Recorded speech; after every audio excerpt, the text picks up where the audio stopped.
Feliz jueves 4 de junio, esto es FDP Noticias, yo soy Germania Rodríguez desde Miami y desde Costa Rica me acompaña Jovel Álvarez. ¿Qué más, Jovel? Pura vida, aquí acaba de terminar de llover y yo lo que pienso es que apenas termine el programa tengo que ir a andar en bicicleta, because that's mi nueva pasión. ¿Verdad? Ahora eres ciclista. Sí, bueno, lo estoy disfrutando mucho. Hoy, como todos los días estas semanas, también hay muchísimas noticias. Vamos a empezar con el dinero del acuerdo, ¿no, Jovel? Cuéntanos. Sí, imagínate que hay algo interesante sobre este acuerdo porque en el documento que filtró el medio El Cooperante, no había detalles ni montos, ni asignaciones, nada por el estilo. Bueno, resulta que hoy hemos sabido que son $10 millones los que utilizaría o daría la organización, más bien administraría la Organización Panamericana de la Salud en Venezuela debido a los acuerdos que firmaron tanto el régimen de Nicolás Maduro como el gobierno interino de Juan Guaidó para cooperar juntos en lo que ellos dicen es enfrentar la pandemia del COVID-19. Esto según una declaración del diputado y vicepresidente de la Asamblea Nacional, Juan Pablo Guanipa. La OPS, según el legislador, condicionó gestionarlos a un aval de Nicolás Maduro. El acuerdo suscrito el martes por funcionarios de Maduro y Guaidó indica que ambas partes proponen trabajar coordinadamente con apoyo de la Organización Panamericana de la Salud en la búsqueda de recursos financieros que contribuyan al fortalecimiento de las capacidades de respuesta del país frente al nuevo coronavirus. No precisa montos y tampoco condiciones para su ejecución. Según cifras oficiales en Venezuela, hay 1.952 contagiados y 20 fallecidos por COVID-19, balance cuestionado por organizaciones como Human Rights Watch. Bueno, yo me estaba preguntando qué dinero se iba a destinar para este acuerdo en particular, porque parte de seguir al gobierno interino es que salen cifras, donaciones, también como los activos de Venezuela en el exterior, así que es complicado ver de qué es cada dinero y para qué va cada dinero, ¿no? Sí, es difícil verlo porque, como también lo hemos dicho en múltiples ocasiones, no se trata únicamente de dónde viene el dinero, sino cómo se utiliza y las cuentas que no se rinden, hasta ahora no se rinden del dinero que han recibido. Entonces, genera suspicacia y bueno, este acuerdo en particular porque lo suscriben dos actores, uno de ellos que es de índole criminal, que es de narcotráfico, como es el régimen de Nicolás Maduro, y un régimen, o más bien un actor político como Juan Guaidó. Entonces, ahí toda esta historia del acuerdo, la verdad es que tiene muchas aristas, hay muchas versiones también, y yo no sé hasta dónde va a llegar, porque incluso yo había escuchado que iban a utilizar este fondo de $80 millones que se había destinado para enfrentar la crisis de la pandemia, que lo habían hecho ya meses atrás, pero parece que no, que es otro dinero. Pero $10 millones, si uno lo piensa, para enfrentar una pandemia también es poco, ¿no? Entonces, no es ahí nada. yo no entiendo muy bien los alcances de este acuerdo. Bueno, pero todo el poder que tiene el presidente interino Juan Guaidó se lo da a la comunidad internacional. Y hoy jueves la Unión Europea ha ratificado su respaldo a Juan Guaidó como presidente interino de Venezuela. Esto semanas después de que el Tribunal Supremo de Venezuela ratificara a la Asamblea Nacional de Luis Parra como la legítima. En un comunicado, el alto representante para la política exterior de la UE, Josep Borrell, recordó que el bloque de países considera que la sesión de votación que condujo a la elección de Luis Parra no fue legítima.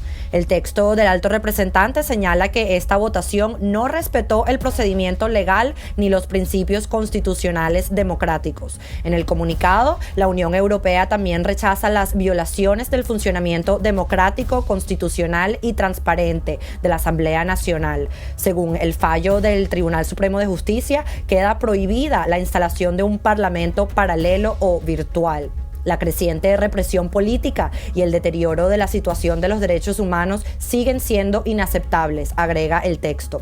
La UE acota que una salida sostenida de la crisis venezolana solo se puede lograr con un proceso político genuino e inclusivo que lleve a elecciones presidenciales libres y justas. Bien, vamos a hablar ahora sobre otro tema que tenemos muy pendiente aquí en este programa, que es los conflictos o las manifestaciones que hay en Estados Unidos. Resulta que el agente que asfixió a George Floyd ha sido imputado y de hecho le han puesto un cargo más y van a imputar también a los otros 3 agentes que estaban ahí. La familia de Floyd, cuya muerte el 25 de mayo generó una ola de protestas no vistas durante décadas en Estados Unidos, celebró la decisión en un comunicado difundido por su abogado Ben Crump. Este es un paso importante hacia la justicia, afirmaron. El agente de Derek Chauvin, que la semana pasada fue acusado de homicidio involuntario, será procesado además por homicidio sin premeditación, un cargo que se sumó a los existentes y que conlleva penas más severas. Además, el fiscal imputará a los otros 3 agentes que estaban en el lugar, acusándolos de asistir a Chauvin, y se les imputarán cargos por ayudar a instigar un homicidio sin premeditación.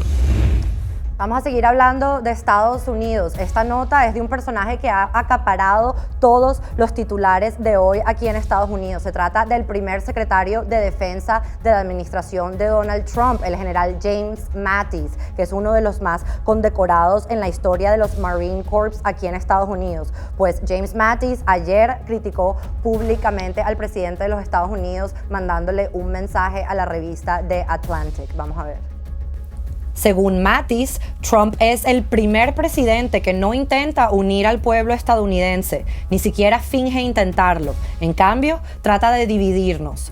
Estamos padeciendo las consecuencias de 3 años de este esfuerzo deliberado. Estamos padeciendo las consecuencias de 3 años de falta de liderazgo adulto, escribió Mattis en la revista The Atlantic.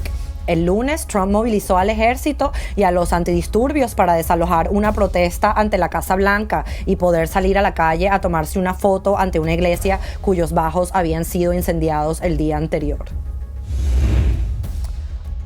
Disculpen, Joel, es importante leer la respuesta del presidente de Estados Unidos a las palabras de James Mattis. Vamos a ver los tweets de Trump. El primero, la traducción dice: probablemente lo único que Barack Obama y yo tenemos en común es que los dos tuvimos el honor de despedir a Jim Mattis, el general más sobrevalorado del mundo. Le pedí su carta de renuncia y me sentí genial al respecto. Su sobrenombre era Caos, el cual no me gustaba, y lo cambié a Perro Bravo. Su fuerza primaria no era militar, sino este es el segundo tweet. Su fuerza primaria no era militar, sino de relaciones públicas. Yo le di una nueva vida. ¿Dónde está el otro tweet? ¿No lo tienen? Porque... Ajá, ok.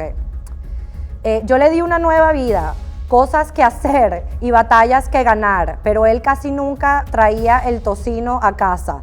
No me gustaba su estilo de liderazgo, o mucho más de él, y muchos están de acuerdo. Estoy contento de que se haya ido.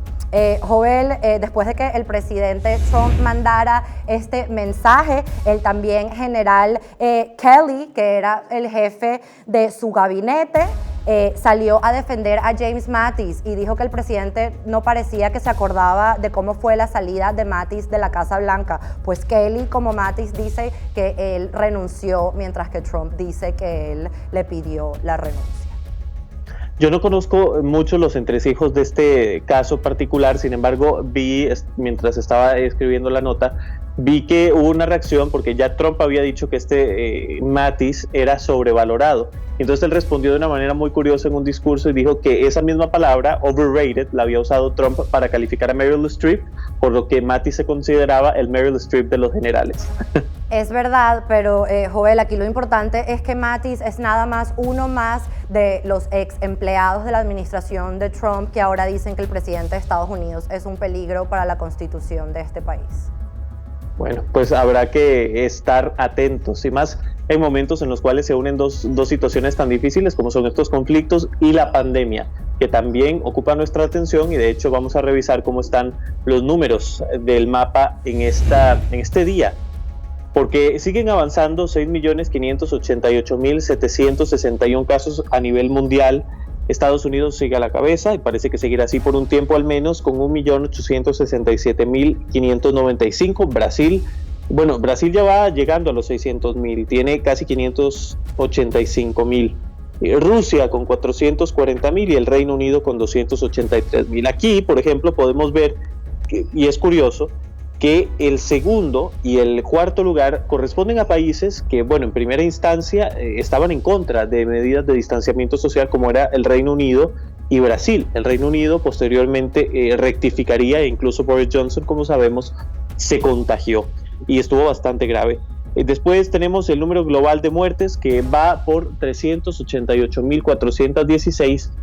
Y esto, mientras América Latina, como pueden ver, se va tornando cada vez más roja en este mapa, porque es actualmente el epicentro de la pandemia.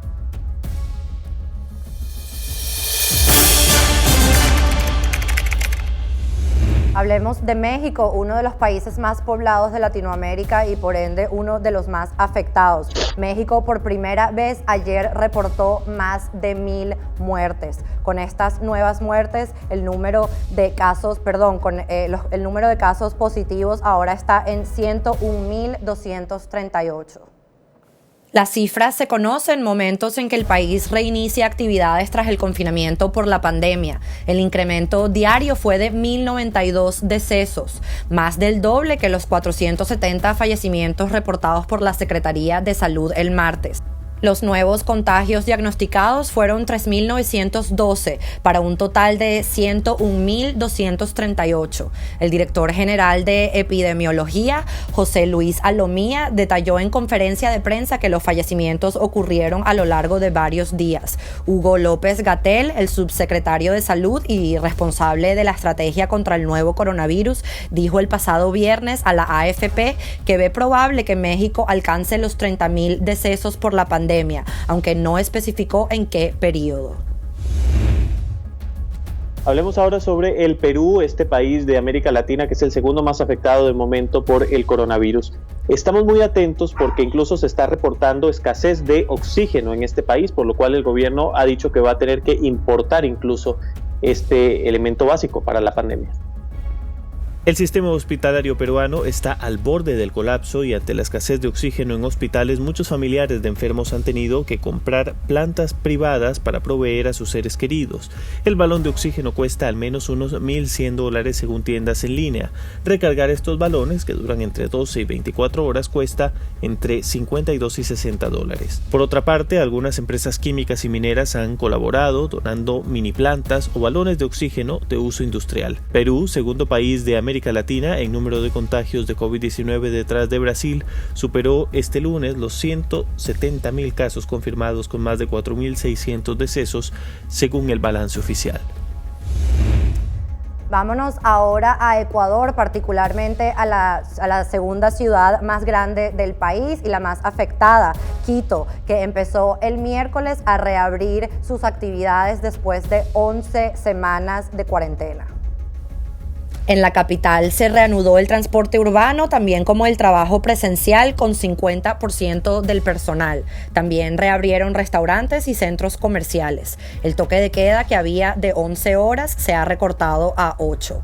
Con casi 3.800 casos, Quito es la segunda ciudad con más infectados en el país, después del puerto de Guayaquil en el suroeste, que es el foco de la pandemia en Ecuador, con 9.800 infectados. Ecuador registra pérdidas por sobre los $12.000 millones, según estimaciones oficiales. Ecuador es de los países más golpeados de Latinoamérica por el nuevo coronavirus, con cerca de 41.000 casos, incluidos 3.486 muertos. Esto es un promedio de 20 muertes por cada 100.000 personas. Bueno, hay que hablar sobre la hidroxicloroquina, que es este medicamento que se usa normalmente para atender casos de malaria, que ha estado, unos días dicen que sirve, otros días dicen que no sirve. Este medicamento en particular, que es el que pueden ver ahí en la pantalla, la Organización Mundial de la Salud ha decidido volver a incluirlo en los ensayos clínicos para encontrar un tratamiento contra el coronavirus al no haber encontrado pruebas de que no es segura.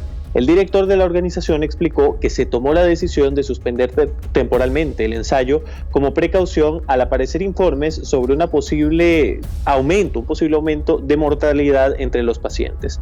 El Comité sobre Seguridad del Ensayo ha estado revisando los datos y en base a los datos de mortalidad disponibles, los miembros del comité recomendaron que no hay razones para modificar el protocolo del ensayo. El grupo ejecutivo ha recibido esta recomendación y apoya que continúen todas las ramas del ensayo, incluyendo la hidroxicloroquina, dijo Tedros Adhanom, que es la cabeza de la Organización Mundial de la Salud. Vámonos ahora a Nicaragua, Jovel. Vamos a mostrarles una imagen. Se trata de una invitación que ha hecho el régimen de Daniel Ortega a los nicaragüenses. En medio de la pandemia y de contagio comunitario, el régimen de Ortega convoca a una marcha multitudinaria. La convocatoria, la actividad es para mañana, viernes 4 de junio, en la Avenida Universitaria, a partir de las 4 de la tarde. La marcha lleva el lema "Por los compañeros caídos por neumonía atípica", mientras los países de la región se preparaban para prevenir los contagios por SARS-CoV-2, Nicaragua se empeñaba en mantener las actividades masivas y de hecho convocaron a caminatas, marchas y celebraciones, pese a que ya se rumoraba que el virus estaba cobrando vidas en esta nación. Los medios de comunicación independientes reportan que ya no hay camas disponibles en las unidades de cuidados intensivos en los hospitales de Managua, la capital de Nicaragua. Bueno, este ha sido el comportamiento del régimen en Nicaragua sin tomar en lo absoluto en cuenta el bienestar de los ciudadanos. Sí, ha sido lamentable. Bueno, de hecho ya ha puesto también en una situación muy difícil a los países vecinos. El caso de Costa Rica, por ejemplo, que está viendo un aumento de los casos importante, que no era normal en los días anteriores. Ayer, de hecho, fue el día que más casos tuvimos reportados desde que empezó esta emergencia. Entonces, bueno, Nicaragua es un caso al que hay que seguir con particular atención. Me preocupa mucho y hay incluso personas del régimen que están contagiadas. Hoy leí una información de que el guerrillero Edén Pastora no está confirmado, pero estaría delicado por COVID-19 también. Entonces, pues afecta a todos por igual, pero en este país, particularmente de Centroamérica, en el centro del continente, no hay certeza de cómo está la situación. Y Jovel, tenemos que fijarnos en esto porque la marcha lleva el lema "Por los compañeros caídos por neumonía atípica". Entonces, ya esto lo hemos discutido en este programa, en vez de decirle a estas muertes por el COVID-19, la están llamando neumonía, ¿no? Sí, entonces ahora hay que hacer una marcha porque la neumonía típica es la enfermedad del momento, ¿no? Es absurdo totalmente. Obviamente las muertes por neumonía típica en este punto de la historia y la coyuntura que hay internacionalmente son muy probablemente por COVID-19 y el régimen no quiere reconocer y prefiere organizar marchas de este tipo. Bueno, y no podemos dejar de mencionar que estas protestas masivas en Estados Unidos también no están manteniendo el distanciamiento social. Es verdad que la prensa ha dejado de repente de hablar del coronavirus con estas protestas masivas. Supongo que esperaremos a ver si esta situación afecta los números de la pandemia.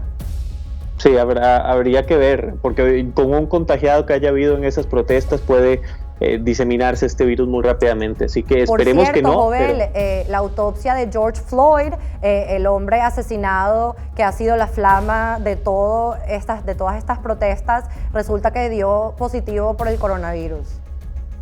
¿En serio? Sí. Wow. Bueno, qué lamentable. Esas fueron las noticias de hoy y de la semana. Acuérdense que los viernes no hay noti porque Jovel tiene que preparar No Soy Clark y yo tengo que preparar el segmento especial de los factorcitos todas las semanas. Así que nos vemos el lunes. Espero que con mejores noticias que las de esta semana. Ojalá que sí. Nos vemos. Hasta entonces.